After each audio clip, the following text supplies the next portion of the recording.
Good day or good evening, loyal subscribers, and welcome to another episode of Inside Look, your video sneak peek into the newest issue of the world's favorite freshwater aquarium magazine.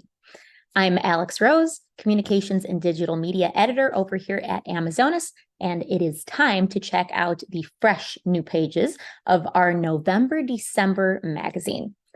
In my not always entirely humble opinion, I think we never put out a less than fabulous magazine, but this one really has some unique content. It's a good one.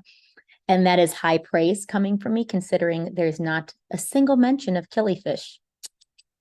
Anyway, as you can see from the cover, the theme of this issue is the small but mighty cichlids in the genus Amatitlania.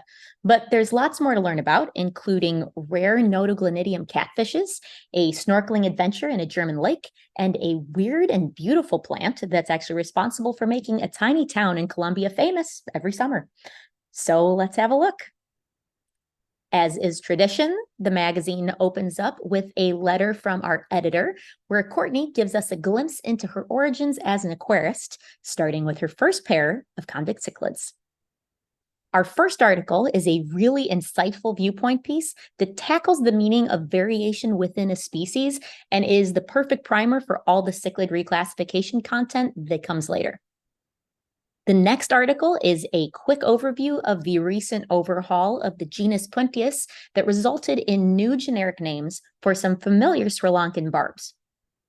And now we wade into the dark waters of Amatitlania taxonomic revisions.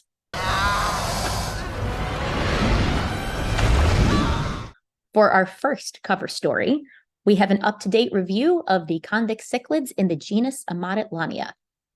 We feature 5 of these Central American cichlids and also touch on their basic husbandry needs and breeding trends. The Amatitlania content continues when we take a deep dive into the reclassification of 5 more cichlid species that used to belong to the genus Cryptoheros. These are some of the smallest Central American cichlids, and after reading this article, I honestly think you're going to want to keep some of these species if you haven't already. I am currently crushing on A. myrnae, formerly Archocentris myrnae, the topaz cichlid from Costa Rica, and I dare you not to obsess over this fish. Good luck. Our last Amatitlania story focuses entirely on A. kanna, a gorgeous cichlid that has been added to the IUCN Red List and is threatened with extinction in the wild due to agricultural processes and human encroachment on their habitat. This means it's particularly necessary for aquarists to maintain healthy populations of this fish in captivity. Now, if you haven't lost your mind from all the Latin you just read, you get to learn about catfishes in the genus Notoglanidium, which, as it turns out, can be quite beautiful, but are small and extremely shy and consequently rarely seen. Next, we have a super interesting article about the microdanios in the genus Danionella. Spoiler alert, Danionella dracula, named as such for exactly the reason you would suspect, features males with fangs that are not teeth, but rather sharp extensions of their jawbones. Craziness. Now, it's hard to follow that one, but next we get a look at some of the gorgeous new tetras coming out of Colombia, including the Chaco sailfin tetra, Peristrema sedina. Then we head to the heart of Germany for a snorkeling adventure into a clear but quite cold lake that was formerly a gravel pit that is now home to all kinds of aquatic life. After that, we delve into the benefits of keeping ramshorn snails, not just for algae control and detritus removal, but because they can actually be quite lovely additions to our aquarium ecosystems.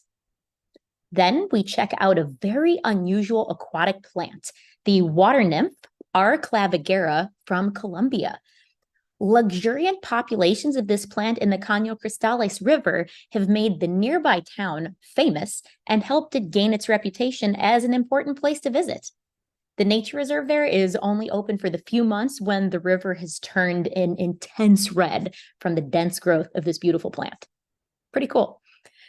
To close off the issue, we have a species spotlight featuring the xanthic form of Masticembulus erythritania called the golden fire eel. Well, that's all for this time. I hope you enjoyed this exclusive inside look at this brand new issue of Amazonas. If you liked this video, please be sure to subscribe to our YouTube channel, and most importantly, subscribe to the magazine. Thanks for watching, and see you next time.